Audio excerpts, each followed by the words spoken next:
Alrighty guys, this is Snugsonblitz, and today we're going to be talking about the magic number 10.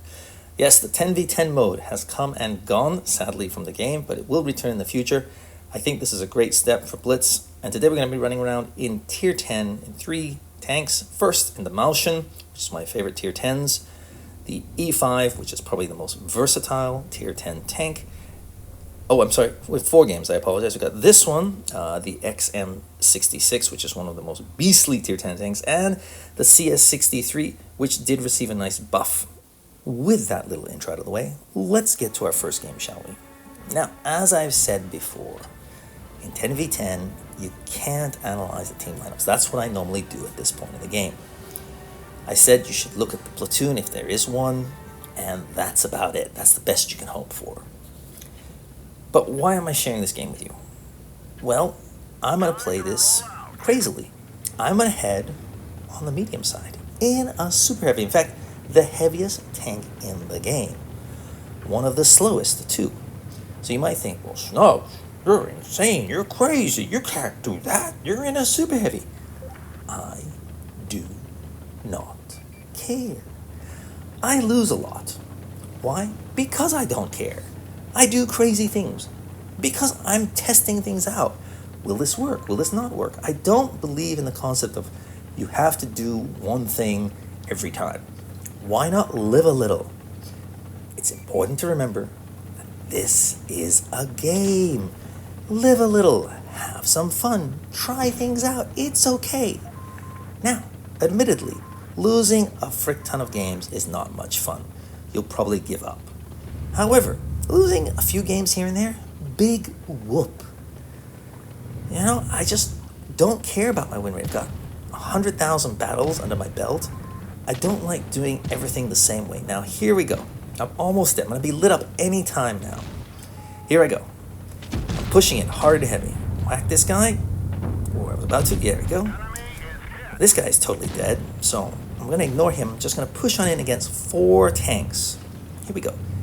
And I'll take a hit, sure, bounce one, and now panic's gonna set in. They're like, oh no, because they're surrounded. Not only that, is a lot of new players know that, oh my gosh, it's a mouse. I don't know how to deal with that. He's so big and chunky, I can't kill him. What do I do? What do I do? They're just freaking out, and they're praying that they can survive long enough here. But it's not going to happen. See, I take some hits from my team. How many shots is that? I don't know, 3, 4, 5, 6. Still ticking. That's the thing about this tank. Its job is to bounce shells and take hits. You've got a frick ton of hit points here. Use them. A lot of players save all their hit points and in the process let all their teammates die around them. And they're left alone to take on 4 tanks, 5 tanks. I'm like, good luck with that. I don't mind losing hit points as long as it's for a good reason. If they let me take all the hits, that's just stupid. But I don't mind taking a bunch of them. You can see that I'm sitting on 492 hit points. That means I've taken 2,500 hit points of damage. On top of that, I've also blocked 1,000 damage. That's 3,500 hit points that I've absorbed. That's allowed my team to just rip through the enemy team, save a lot of their hit points, and we come away with the victory. I mean, it's easy gameplay. Generally speaking, heavy tanks should push heavy side, medium tanks should push medium side, along with light tanks. Tank destroyers, you pick your poison. Are you going to support the heavies, or are you going to support the mediums? However, the key word in that sentence is generally. Can heavy tanks push medium side? Absolutely, I just did it. Can medium tanks push heavy side? Yes, it's a little trickier. And the reason for that is often heavy side is crowded. You've got a lot more buildings, less maneuverability, so it's sometimes harder for medium tanks to take advantage of that situation. But it can be very effective. So, you have to play your game. My advice is you learn one area of each map that you are pretty comfortable playing in.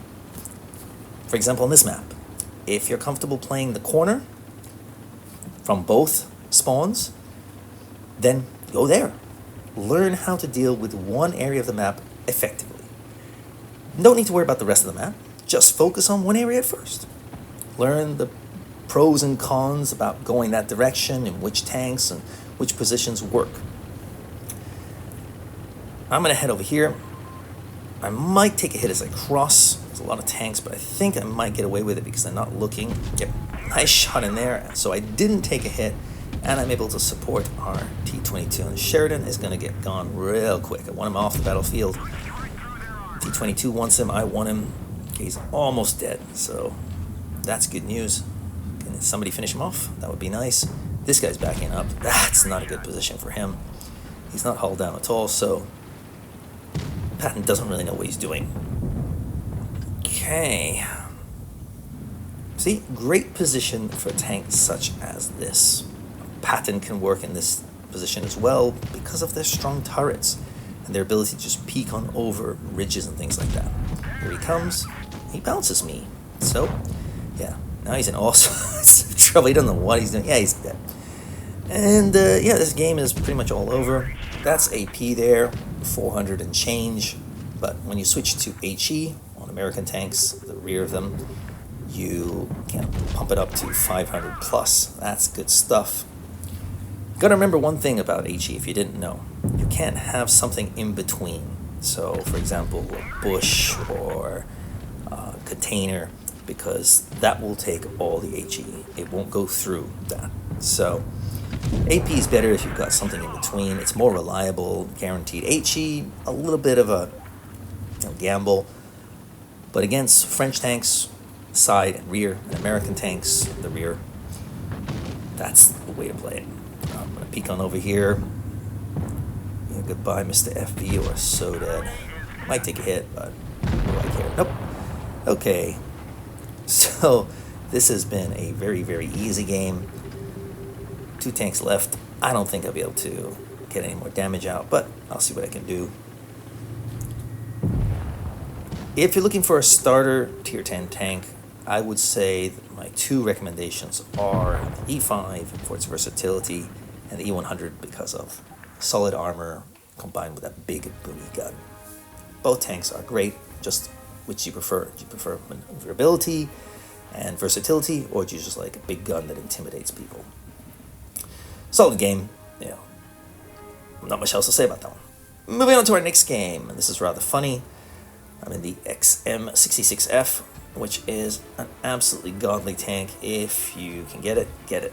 This thing is fast, the armor works, the gun hits hard, it's got a great reload, not many weaknesses. Well, I guess it has one, and that is awful teammates. Yeah. Anyway. Here we go. I'm gonna head over here. I'm gonna take a hull down position. Why? Because I'm in an American tank. T-29, T-32, E5. This tank all thrive in hull down positions. If you're on flat ground, if you're playing these tanks on flat ground, you're doing something wrong. What you're going to be doing is looking for a hill, such as this, or to the left of me, where I can just peek on over with my turret, whack them, basically give only my turret to shoot at, and yeah, basically make that life a living hell. Here we go, 1 shell in, boom, nice. I didn't take a shot there, but I am going to take 2 nice hits in this game, which you're going to see. Someone's not going to like me very much. So that's one position there. Now that KPZ is really risking it, I think, but I like that. So he's going to cause trouble on that side. I'm going to cause trouble on this side. Here I go. Peeking on over. 3, 2, 1. And a nice bounce. You see? I let him look at my target. Let him whack it. And no damage. So he's not very happy about that, I imagine. I'm going to swing back over here to keep our KPZ 70 alive, hopefully. They want him. But I'm going to make this guy's life difficult. Boom, he misses that. And he's on a reload, I think, because he's backing on up. Can I whack this guy through the drive wheel? There we go, straight through. So far, so good. Love to take this guy out. but yeah, I'm not sure that's the best idea. Okay, what am I gonna do? What am I gonna do? Thinking, debating. Ooh, that guy's pushed in pretty hard and heavy. Our STB, he's taking a lot of damage. I'm gonna swing back over here, introduce myself again to Mr. T30. Did he learn his lesson the first time? No! So he's not very happy with me. Here he goes. And he's gonna really enjoy this. He is going down in a ball of flames because my reload is pretty dang fast. Peeking on over. I take a hit finally, but yeah, it's too little too late, so. And I'm like, yeah, I'm super lucky, am I? I mean, I'm a hull down god. I gave you my turret, you took the bait, and he is not happy at all. Boom, there you go. And it's all over. Yeah, the only question is how much damage are you going to be ending up with, so I don't care if I die. Just push on in, make the enemy tank's life a living hell. I love that. And hey, no, don't go anywhere. Stay there. I'm a big fan of blocking tanks when they're trying to get away. It's an underused strategy because even if I died, if I blocked the tank from getting away, you can really help your team win. Aiming in, I bounced that. That's unfortunate. I figured he was going to back on up, so I had to take that shot. It's got a lot of hit points. Can I get some? Come on, baby. Don't come out. No. Okay, I'll take a hit, but everybody else is going for him too. I mean, it's just a pinata at this time. Yeah, okay, take a hit, but what do I care? I mean, 4,400, easy gameplay.